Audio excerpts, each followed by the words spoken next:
আসসালামু আলাইকুম, আমি ইসরাত জাহান। এই লেকচার ভিডিওতে আমরা প্রিমস অ্যালগরিদম সম্পর্কে জানব। প্রিমস অ্যালগরিদম হচ্ছে এক ধরনের গ্রিডি অ্যালগরিদম, যার মাধ্যমে আমরা মিনিমাম স্প্যানিং ট্রি বের করতে পারি। এই অ্যালগরিদমটা ওয়েটেড এবং আনডাইরেক্টেড গ্রাফের উপরে কাজ করে। এখন মিনিমাম স্প্যানিং ট্রি জিনিসটা কি, এটা বোঝার জন্য আমরা একটা এক্সাম্পল নিতে পারি। মনে করেন যে আপনি একটা কুরিয়ার কোম্পানি খুলেছেন।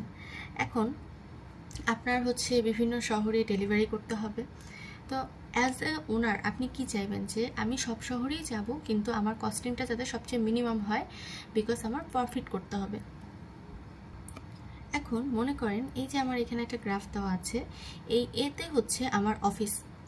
আমি এ থেকে আইতে কিছু ডেলিভারি করতে যাচ্ছি। এখন এ থেকে আইতে যাওয়ার জন্য আমার কিন্তু অনেকগুলো রোড আছে, যেমন AHI এটা একটা রোড, ABCI এটা একটা রোড, আবার ABHI এটা একটা রোড। এখন আমি কোন রোডটা ইউজ করব? অবশ্যই যেখানে আমার কস্টিংটা মিনিমাম আমি সেই রোডটা ইউজ করব। দেখেন আমি যদি AHI এই রোডটা ইউজ করি, সেক্ষেত্রে আমার কস্টিং পড়ে হচ্ছে 15। ABHI এই রোডটা ইউজ করলে আপনার কস্টিং পড়বে 22। আর যদি ABCI এই রোডটা ইউজ করি, সেক্ষেত্রে আমার কস্টিং পড়ে 14। তো আমি কস্টিং কমানোর জন্য কি করব? ABCI এই পথটা চুজ করব। এইভাবে আমাদের সোর্স থেকে প্রত্যেকটা নোডে কিভাবে কম কস্টিংয়ে যাওয়া যায় সেটা বের করার জন্য আমরা প্রিমস অ্যালগরিদমটা ইউজ করব। তো এই ধরনের অ্যালগরিদমে বা কোশ্চেনে সাধারণত সোর্স বলা থাকে না, আমাদের র্যান্ডমলি যে কোনো একটা নোটকে সোর্স হিসেবে ধরে নিতে হয়, অথবা যদি বলা থাকে সেক্ষেত্রে আপনারা সেই সোর্সটা ধরে কাজ করবেন। আপাতত আমি একে সোর্স হিসেবে ধরে কাজ করব। সলিউশনটা শুরু করার আগে ট্রি এবং গ্রাফের মধ্যে যে বেসিক ডিফারেন্সটা সেটা সম্পর্কে একটু জানা দরকার।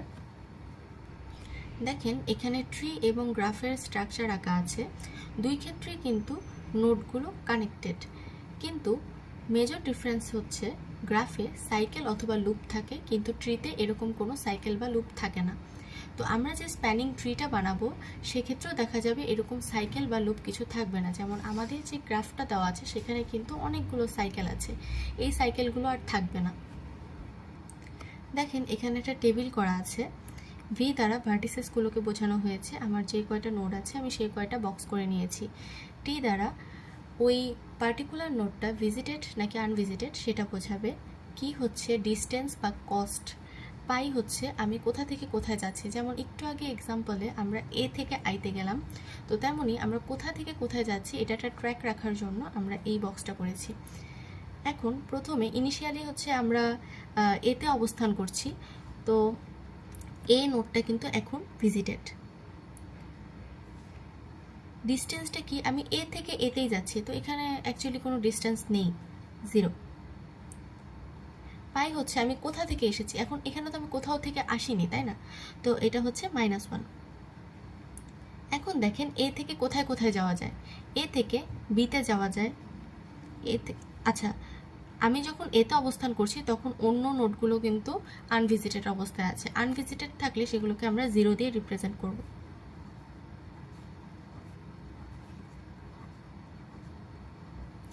এখন যা বলছিলাম, এ থেকে বিতে যাওয়া যায়। এ থেকে বিতে যাওয়ার কস্টিং হচ্ছে 4, আমি এখানে 4 লিখছি। কোথা থেকে গিয়েছি? এ থেকে। এ থেকে আবার এইচে যাওয়া যায়, এটার কস্টিং হচ্ছে 8, এ থেকে গিয়েছি। এখন আমাদের কাজ কি? মিনিমামটা বের করা। তো এখানে অবভিয়াসলি মিনিমাম হচ্ছে এই যে এই 4। তো আমি বি যে নোটটা এটাতে ভিজিট করব, অ্যান্ড বিকে আমি লক করে দিব। মানে আর কখনোই আমি এই বি এর ভ্যালুটা চেঞ্জ করতে পারবো না, এটা ফিক্সড। এখন আমি বিতে অবস্থান করছি। বি থেকে দেখেন সিতে যাওয়া যায়, কস্টিং হচ্ছে 8, বি থেকে গিয়েছি। বি থেকে এইচে যাওয়া যায়, কস্টিং হচ্ছে 11। কিন্তু যেহেতু আমরা মিনিমামটা নিচ্ছি, আমাদের আগেই মিনিমাম আছে 8, সো আমরা আর 11টা নিতে পারবো না। বি থেকে আর কোথাও যাওয়া যাচ্ছে না। তো আমরা যদি এখন এই টেবিলের দিকে তাকাই, দেখেন সি আর এইচের কস্টিং কিন্তু সেম, তো আমরা যে কোনো একটা নিতে পারি। আমি এখানে সিকে লক করে দিচ্ছি। তো সিকে আমি ভিজিট করছি এবং সি এর যে ভ্যালুগুলো সেগুলো আমি লক করে দিচ্ছি। তার মানে এখন আমার অবস্থান সিতে। দেখেন সি থেকে কোথায় কোথায় যাওয়া যাচ্ছে। সি নোটটার দিকে যদি একটু লক্ষ্য করেন, সি থেকে বিতে যাওয়া যাবে, কিন্তু বি তো লক, বিতে যেতে পারছি না। সি থেকে ডিতে যাওয়া যায়, কস্টিং হচ্ছে 7, আমি সি থেকে গিয়েছি। তারপরে সি থেকে এফে যাওয়া যায়, কস্টিং হচ্ছে 4, সি থেকে গিয়েছি। সি থেকে আইতে যাওয়া যায়, কস্টিং হচ্ছে 2, এটাও আমি সি থেকে গিয়েছি। সি থেকে আর কোথাও যাওয়া যাচ্ছে না। তো এই যে এখন এই বক্সগুলো, বক্সের যে ভ্যালুগুলো, এই ভ্যালুর মধ্যে সবচেয়ে ছোট হচ্ছে আইয়ের ভ্যালুটা। তো আইকে আমি ভিজিট করে ফেলবো অ্যান্ড আইয়ের ভ্যালুটাকে আমি লক করে দিচ্ছি। এখন আমার অবস্থান হচ্ছে আইতে। আই থেকে দেখেন কোথায় কোথায় যাওয়া যাচ্ছে। আই থেকে সিতে যাওয়া যায়, বাট সি অলরেডি বুকড, সিতে যেতে পারছি না। আই থেকে এইচে যাওয়া যাবে, কস্টিং হচ্ছে 7। তো এটা 7 যেহেতু এটা থেকে কম, তো আমি এখানে দিচ্ছি 7। এটা আমি কোথা থেকে গিয়েছি? আই থেকে গিয়েছি। তারপরে আই থেকে জিতে যাওয়া যাবে, কস্টিং হচ্ছে 6, আই থেকে গিয়েছি। আই থেকে আর কোথাও যাওয়া যাচ্ছে না। তো তো এখন আমার এই ভ্যালুগুলোর মধ্যে সবচেয়ে ছোট হচ্ছে 4। তো আমি এফকে এখন ভিজিটেড করে দিব অ্যান্ড এই 4-এর ভ্যালুটাকে আমি লক করে দিচ্ছি। এখন আমার অবস্থান হচ্ছে এফে। একটু খেয়াল করে দেখেন, এফ নোট থেকে জিতে যাওয়া যাচ্ছে, কস্টিং হচ্ছে 2। তো এটা 2 যেহেতু 6-এর থেকে ছোট, আমি 2 নিচ্ছি। কোথা থেকে গিয়েছি? এফ থেকে। তারপরে এফ থেকে ডিতে যাওয়া যায়, কস্টিং হচ্ছে 14, ডিতে 14, বাট আগের থেকেই 7 আছে, তো আমরা 14টা নিতে পারছি না। এফ থেকে ইতে যাওয়া যায়, কস্টিং হচ্ছে 10, এফ থেকে গিয়েছি। আর এফ থেকে সিতে যাওয়া যায়, বাট সি যেহেতু অলরেডি লকড, সিতে যেতে পারছি না। তো এটা হচ্ছে এখনের টেবিল। এখনের টেবিলের সবচেয়ে ছোট ভ্যালু হচ্ছে এই জি এর 2 নাম্বার ভ্যালুটা।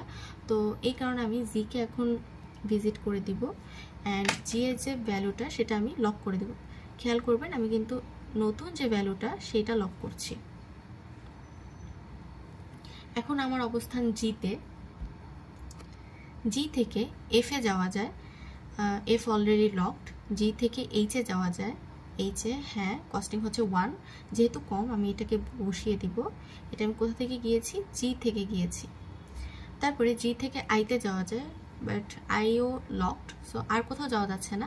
এখন এই পুরো টেবিলের মধ্যে সবচেয়ে মিনিমাম হচ্ছে 1, সো আমি এইচকে ভিজিটেড করে দিচ্ছি আর এইচের যে আপডেটেড ভ্যালুগুলো আছে সেগুলোকে আমি লক করে দিচ্ছি। এখন আমার অবস্থান হচ্ছে এইচে। দেখেন, এইচ থেকে আইতে যাওয়া যাচ্ছে, বাট আই লকড। এইচ থেকে জিতে যাওয়া যাচ্ছে, জিও লকড।